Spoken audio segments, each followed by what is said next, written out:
ஜெய் வாராகி, ஜெய் ஜெய் வாராகி. எல்லாம் அம்பாளுடைய ஆசீர்வாதம், வாராகியுடைய ஆசீர்வாதம், எல்லாம் அம்பாளுடைய கருணை. குரு வக்ர நிவர்த்தி வாராகி டிவி நேயர்களே, கடந்த நவம்பர் மாதம் ஒரு 17 தேதியிலிருந்து குரு பகவான் மிதுன ராசியில் வக்ரகதியில் இருக்கிறார். அப்படின்னா என்னங்க அர்த்தம்? சுபகிரகம், ஆதித்யாதி நவகிரகங்களில் முக்கியமான ஒரு கிரகம் குரு பகவான். குருங்கிற கிரகம், அந்த கிரகம்தான் குரு பார்க்கத்தான் கோடி நன்மை.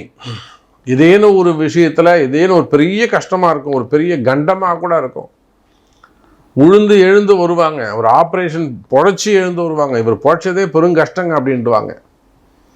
அப்படின்லாம் சொல்லிடுவாங்க. எத்தனையோ பெண்களுக்கு கேன்சர்ஸு, பிரஸ்ட்டு கேன்சரு, அப்புறம் கிட்னி ஸ்டோன் சம்மந்தப்பட்டது, பிரசவ வழியாக இருக்கும்.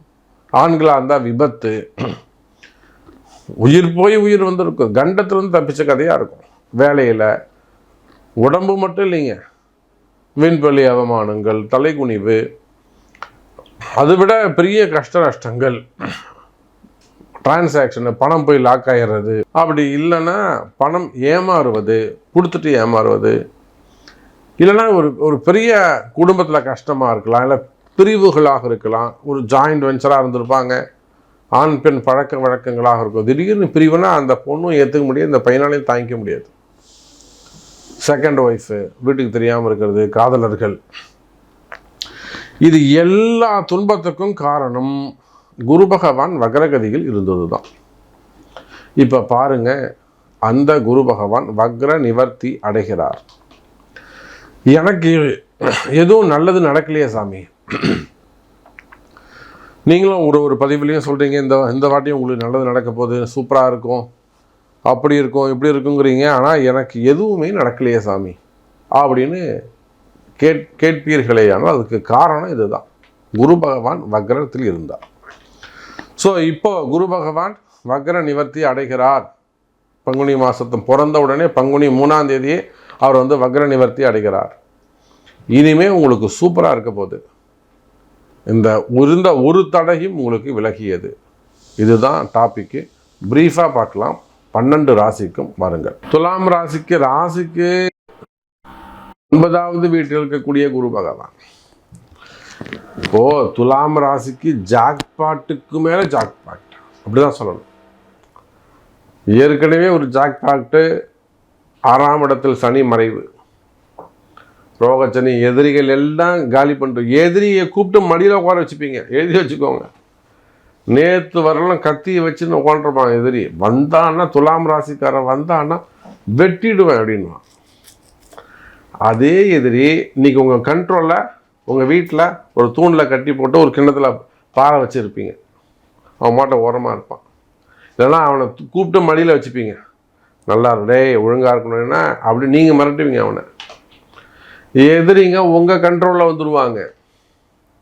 சார், அது மாமனாராக இருக்கலாம், மாமியாராக இருக்கலாம், நாத்தனாராக இருக்கலாம், கொழுந்தாராக இருக்கலாம், மனைவியாக இருக்கலாம், கணவனாக இருக்கலாம், காதலர்களாக இருக்கலாம், அரசியலாக இருக்கலாம், தொழிலாக இருக்கலாம், வேலை செய்கிற இடமா இருக்கலாம். எதிரிகள் உங்கள் கண்ட்ரோலில் வந்துடுவாங்க. எதிரிகள் உங்கள் கண்ட்ரோலில் எத்தனையோ அரசு அதிகாரிகள், பேங்க் செக்டரில் ஒர்க் பண்ணக்கூடியவங்க, கனிம வளங்களில் இருக்கக்கூடியவங்க, அப்போ அரசு அதிகாரிகள் எவ்வளோ பேர் நம்மகிட்ட வந்திருக்காங்க. துலாம் ராசி எதிரிகள் தொந்தரவு பண்ணு, அவங்க எல்லாம் பாராட்டி அம்மாவுடைய ஆசீர்வாதம். நாம் ஒன்றுமே இல்லை, அம்பாள் வாழ வைப்பால் வாராகி. அப்போ வாராகியுடைய ஆசீர்வாதம். துலாம் ராசி அன்பர்களே, இந்த சனி பெயர்ச்சி வந்தது, உங்கள் எதிரியெல்லாம் காலி. எதிரிகள் எல்லாம் உங்கள் கண்ட்ரோலில் வந்திருப்பாங்க. நீங்கள் சொல்கிறத கேட்பாங்க, தலையாட்டுவாங்க. சரி பண்ணிடலாம். ஆச்சரியமா, டே நேற்று வரல இவன் உன்னை எதிர்த்துலடா அப்படின்னா இவன் எப்படிப்பா இன்னைக்கு கேட்குறாங்க. அதுதான் கிரகம், சனி பெயர்ச்சி. இப்போ இன்னொரு ஜாக்பாக்ட் அடிக்குது. துலாம் ராசி அன்பர்களே, 9ஆம் இடத்தில் இருக்கக்கூடிய குரு பகவான் வக்ர நிவர்த்தி.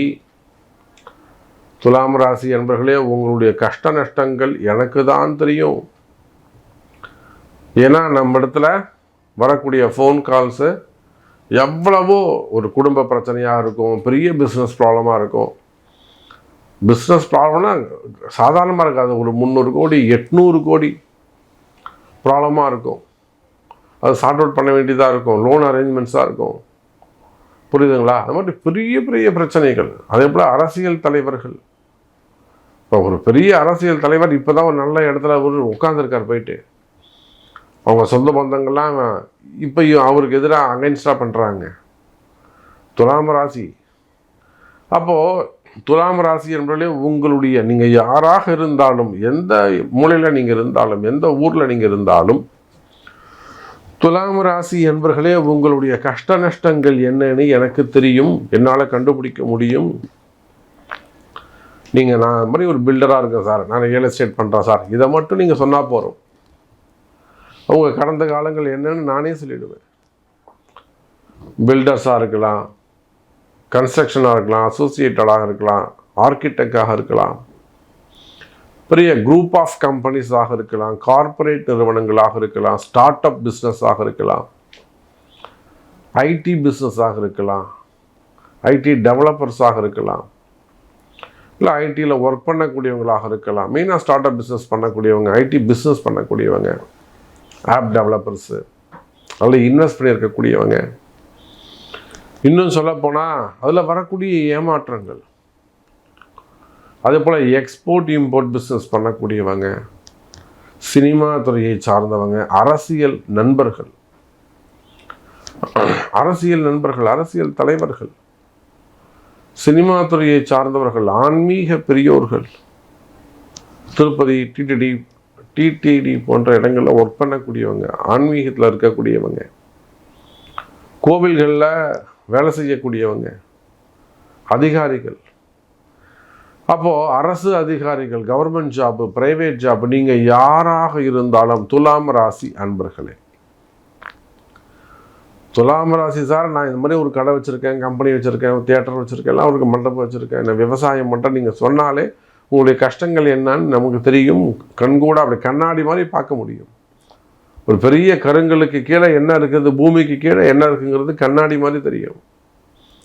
அப்போது அந்த அளவுக்கு கஷ்டப்பட்ட துலாம் ராசி என்பர்களே கவலை வேண்டாம். பாக்ய குரு, பொதுவாக ஒரு ஜாதகத்தில் 9ஆம் இடத்துல குரு இருந்தால் அவன் என்றைக்குமே சாப்பாட்டுக்கு கஷ்டப்பட மாட்டான்னு ஒரு ஜோதிட விதி உண்டு. 9ல் குரு இருந்துட்டா அவன் பணங்காசு கஷ்டப்பட மாட்டான்.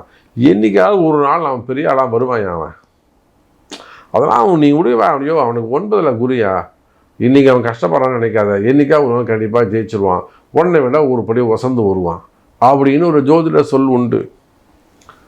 ஆனால் துலாம் ராசி எனக்கு ஆக்டிவேட்டே ஆகலையே, எனக்கு அது செயல்படவே இல்லையே, நான் இன்னும் பெரியாலே ஆகலையே.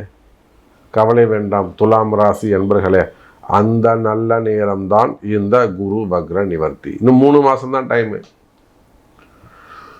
இன்னும் 3 மாதம்தான் டைம். அப்புறம் 10ஆம் இடத்துக்கு போயிடுவார் குரு. அப்புறம் நிறைய இடமாற்றங்கள் வரப்போகுது. அப்போ துலாம் ராசி என்பர்களே, இந்த குரு வக்ர நிவர்த்தி இன்னும் 3 மாதம்தான். இந்த 3 மாதத்துக்குள்ளே நீங்கள் என்ன செய்யணும்னு நினைக்கிறீங்களோ அது எல்லாத்தையும் செஞ்சு முடிச்சிடணும். பிளான் போட்டு வச்சுருங்க, எல்லாத்தையும் செஞ்சு முடிச்சிடணும். காரணம் 9ல் குரு. அப்போ நீங்கள் ஜெயிக்க வேண்டுமா? உங்களுக்கு என்ன கேள்வி? நான் என்ன செய்யணும் சாமி சொல்லுங்கள். உங்கள் பிறப்பு ஜாதகம் தான் முக்கியம், உங்கள் பிறப்பு ஜாதகம் தான் பேசும்.